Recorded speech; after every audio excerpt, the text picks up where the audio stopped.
नमस्कार, स्वागत है आपका एक्सपोज इंडिया में। मैं हूं आपके साथ रविंद्र सिंह। बहुत ख़ास बातें ऐसी होती हैं जो अक्सर हमें नहीं पता होती हैं, पर जिनके ज़रिए हमें पता लगती हैं। तब हमें यह पता होता है कि अरे, ज़िंदगी में ऐसा भी कुछ होता है। अक्सर हम उन बहादुर सैनिकों के बारे में जानकारी हासिल करते हैं जो अब तक शहीद हुए हैं या जो उस सरहद पर हमारी सुरक्षा करते हैं। लेकिन क्या कभी आपने सोचा है कि शहीद एक आर्मी के व्यक्ति की जो पीछे की कहानी है, उसकी पत्नी कैसे रहती होगी उसके बिना, उसके बच्चे कैसे बढ़ते होंगे, कैसे पलते होंगे, क्या संघर्ष उसको करना होता होगा। कभी उन महिलाओं के बारे में आपने सोचा है या वो जानकारियां आप तक पहुंच पाई हैं? शायद नहीं पहुंच पाई होंगी। लेकिन उन नारियों की पीड़ा को, उन महिलाओं के दर्द को उकेरने की कोशिश की है वंदना यादव जी ने, जो कि यहाँ पर एक उपन्यास लेकर आई हैं जो सिर्फ उनकी भावनाओं से ओतप्रोत है। और जो उन्होंने सहा, चूँकि वो खुद भी एक आर्मी मैन की पत्नी हैं, तो उन्होंने धरातल पर रहकर उन चीज़ों को महसूस किया, तो उन्हें ये लगा कि इस पीड़ा को भी जनमानस के सामने पहुँचाना चाहिए। आज हमारे स्टूडियो में वंदना जी मौजूद हैं। वंदना यादव जी, बहुत बहुत स्वागत करते हैं। बहुत धन्यवाद। तो चलिए शुरुआत करते हैं और जानने की कोशिश करते हैं कि आखिर क्या वो बातें हैं जो हम तक अक्सर नहीं पहुंच पाती हैं। वंदना जी, सबसे पहले बहुत बहुत बधाई आपको कि आपने ये उपन्यास लिखा और उन महिलाओं के लिए लिखा जिनके बारे में अक्सर शायद हमारा ध्यान ही उस तरफ नहीं जाता। बहुत धन्यवाद। हम जानना चाहेंगे, चूँकि जब साहित्य की बात आती है तो साहित्य में अक्सर ये देखा जाता है कि लोग विमर्श के ऊपर लिख रहे हैं, लेकिन आपने थोड़ा अलग हटकर लिखा। इसके पीछे क्या सोच रही है आपकी, क्या करना चाहती थी आप? रविंद्र जी, बहुत से लोग लिख रहे हैं और सब अपना भोगा हुआ लिख रहे हैं। विमर्श के अलग अलग आयाम हैं और उन पे लिखा जा रहा है। एक ऐसा मुद्दा जिसे मैं दिन रात जी रही थी, उस पर अभी तक कुछ नहीं लिखा गया था। मैंने कहीं पढ़ा भी नहीं उसके बारे में। ये मेरा फ़र्ज़ बनता था कि मैं उस जीवन को पाठकों के समक्ष लेके आऊँ, हर आम इंसान जान सके कि इस तबके की औरतें कैसे अकेले रह के संघर्ष करती हैं। चूँकि आप खुद भी एक आर्मी मैन की वाइफ हैं, आप बहुत करीब से जानते हैं उन महिलाओं के दुख को, और आपने शायद उनसे मुलाकात भी की, उनके पास भी पहुंचे, उन महिलाओं के पास।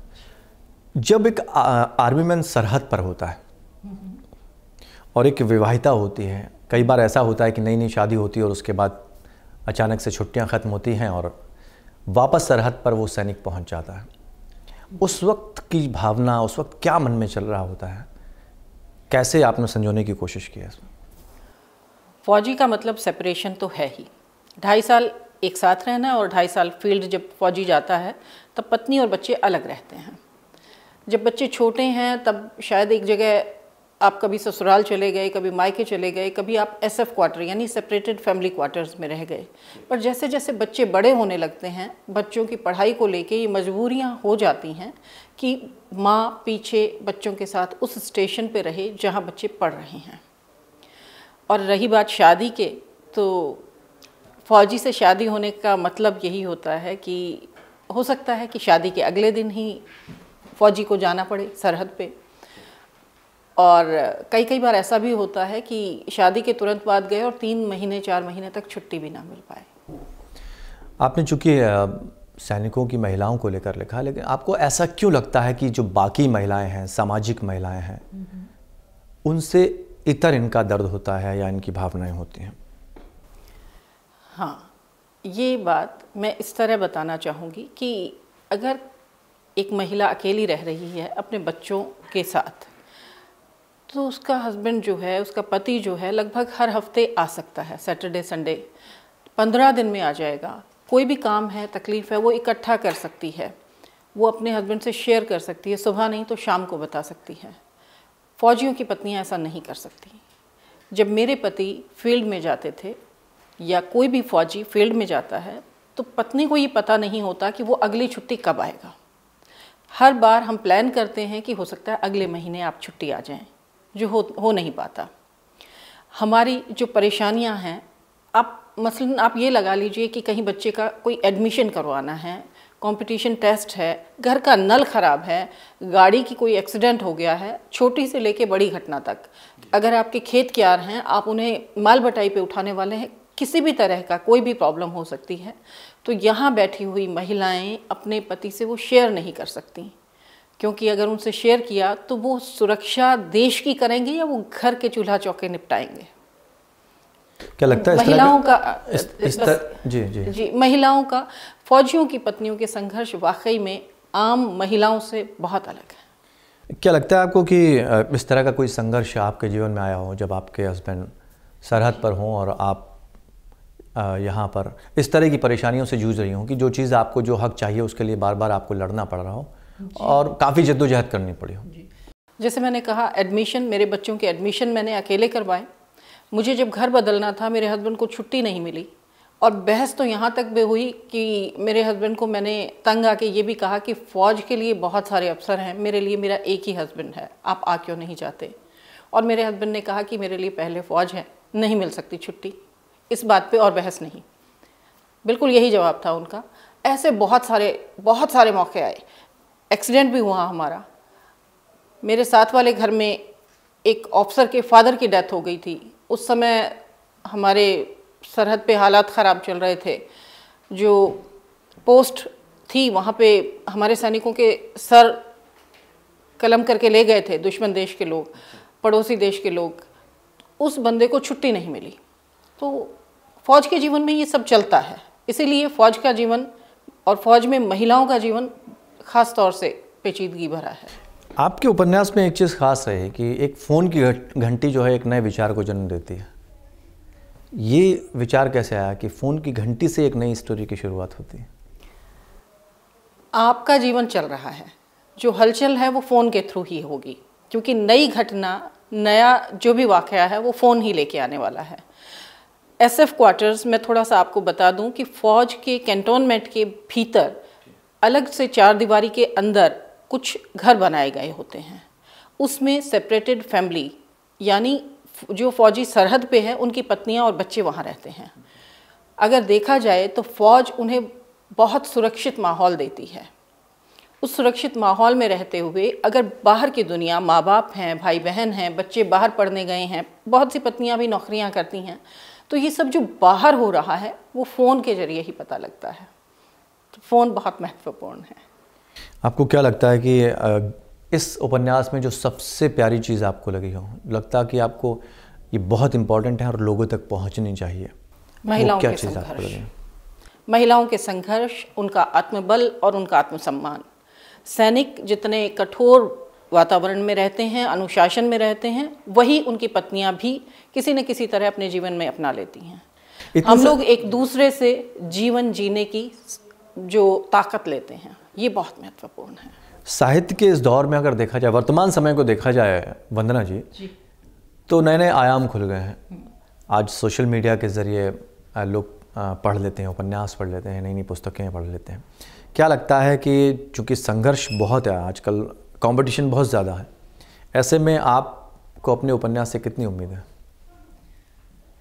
ये वो दुनिया है जिसके बारे में आम लोग नहीं जानते, और जो लोग पाठक हैं और आम नागरिक जिन्हें इस दुनिया के बारे में नहीं मालूम है, कि दूर से देखने पे लगता है फ़ौज ग्लैमर, फ़ौज यानी फ़ौजी का एक तरह से मैं कह दूं कि बलिदान, पर जो लोग नहीं जानते कि वहाँ के जीवन की सच्चाइयाँ क्या है, वहाँ की कठोरताएं कितनी हैं, उनके लिए है ये उपन्यास, उन्हें ये पढ़ना चाहिए।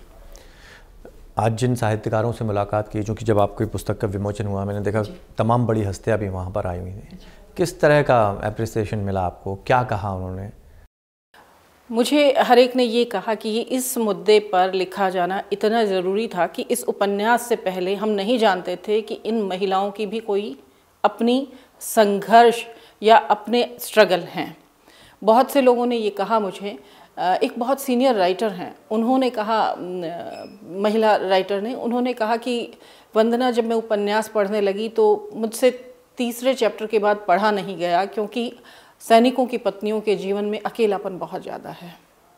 और जैसे जैसे मैं उसे पढ़ती रही और मैंने ये महसूस किया कि इन महिलाओं का जीवन बहुत अद्भुत है। अच्छा, ये विचार जो कितने मोर्चे का कैसे आया, और ये टाइटल आपने जब सेलेक्ट किया जी। तो क्या सोचे, क्या विचार उस वक्त आपके मन में आया, और कहाँ से इस विचार की शुरुआत हुई? क्योंकि कहीं ना कहीं एक कोई ना कोई ऐसा इंसिडेंट ज़रूर होता है जब हम सोचना शुरू करते हैं, एक भूमिका बनाना शुरू करते हैं कि हमें इस विषय पर एक पुस्तक लिखनी चाहिए। तो कितने मोर्चे का विचार कहाँ से आपके मन में आया? क्योंकि मैं लिखती तो शुरू से ही थी, तो लेखक लोग मेरे मित्र तो रहे हैं। तो जब मुझे घर शिफ्ट करना था और मेरे पति को छुट्टी नहीं मिली, उस दौर में मेरे एक मित्र हैं जो लंदन में रहते हैं, उनका फ़ोन आया और उन्होंने मुझे, जब शिफ्टिंग हो रही थी, मैं परेशान थी, दोनों बच्चियां भी स्कूल में थीं उस समय, सारी दौड़ भाग मुझे अकेले करते देख के उन्होंने जब शिफ्टिंग के बाद के समय में एक दिन मुझे कहा कि वंदना, आप लिखती हैं, ये उपन्यास आपको लिखना चाहिए क्योंकि इस जीवन के बारे में कोई और नहीं जानता। और कितने मोर्चे नाम आदरणीय नामवर सिंह जी ने दिया। एक बात और जानना चाहेंगे, चूँकि बहुत सारी बातें ऐसी हैं जो वक्त के साथ साथ सारी चीज़ें भी सामने नहीं आ सकती, लेकिन चूंकि आपने जब संघर्ष किया, जब नारी की जब भी बात आती है तो नारी के संघर्ष की, हर नारी के संघर्ष की कहानी की हम बात करते हैं। वो माँ भी है, बेटी भी है, बहू भी है, पत्नी भी है। लेकिन यहाँ जिस तरह से चीज़ों को आप सामने लेकर आई हैं, आपको किसी तरह का संघर्ष करना पड़ा इस पुस्तक को लिखने में? घर से क्या सहयोग मिला, लोगों से किस तरह का सहयोग मिला, आपके अपने पति जो बहुत ही स्ट्रिक्ट हैं एक तरह से, उनसे किस तरह का सहयोग मिला? और चूँकि आप देखा जाए तो ससुराल में रहकर इस तरह की चीज़ें करना, बच्चों की देखभाल करते हुए, उनकी परवरिश करते हुए एक उपन्यास लिखना, तो कैसा संघर्ष करना पड़ा इस तरह की पुस्तकों को लिखने में आपको? इस मामले में मैं कहूँगी कि मैं थोड़ी सी खुशकिस्मत हूँ कि मैं अपने माँ बाप के घर बचपन से, जब एक अबोध बच्चा जब थोड़ा समझने लगता है, तब मैं देखती थी हमारे घर में बहुत बड़ी लाइब्रेरी है, और या तो हम काम कर रहे हैं, घरेलू काम कुछ भी, या स्कूल का होमवर्क करते थे। इसके अलावा टीवी देखना या रेडियो सुनना हमारे घर में अलाउड नहीं था। आप सिर्फ पढ़ेंगे, और पढ़ेंगे तो साहित्य पढ़ेंगे। तो इस तरह से पढ़ने और लिखने की शुरुआत हो गई थी। और क्योंकि मैं अपनी बेटियों के साथ लगभग 7.5 साल मैं बिल्कुल अकेली दिल्ली में, और जब मैं अकेले रह रही थी तब मैं ये जानती थी कि बहुत ज़्यादा सामाजिक जीवन में नहीं जी पाऊँगी, क्योंकि अगर मैं किसी एक रिश्तेदार या किसी एक मित्र के समय पे पहुंच जाती हूं, किसी शादी में या बर्थडे में, और दूसरे के नहीं पहुंच पाऊंगी, तो नाराज़गियां बहुत बढ़ेंगी। तो मैंने अपने आप को समेट रखा था। उन 7.5 साल में मैं सिंगल पेरेंट थी, और सिंगल पेरेंट रहते हुए सिर्फ बच्चों को पढ़ा रही थी और लिख रही थी। इस तरह से ये बना। हाँ, मैं मानती हूँ कि बहुत बार मैंने अपनी बेटियों के हक को मारा। मेरे हस्बैंड तो मेरे साथ थे ही नहीं, वो तो छुट्टी आते थे मेहमान की तरह। तो बच्चों की परवरिश में बड़ी दिक्कत आती है, कैसे क्या किया, बच्चों को कैसे समझाते होंगे? क्योंकि कहीं ना कहीं एक बिंदु ऐसा भी लगता है कि मुझे जहाँ तक लगता है कि जब ये कहा जाता है कि एक सैनिक जब घर पे आता है तो बच्चे सहम जाते हैं और ये सोचते हैं कि कब वो वापस जाए। ऐसी स्थिति आई? हाँ, एक्चुअली बहुत बड़ा सच ये है कि फ़ौज का सेपरेशन, फैमिलीज़ में सेपरेशन तो ले आता है।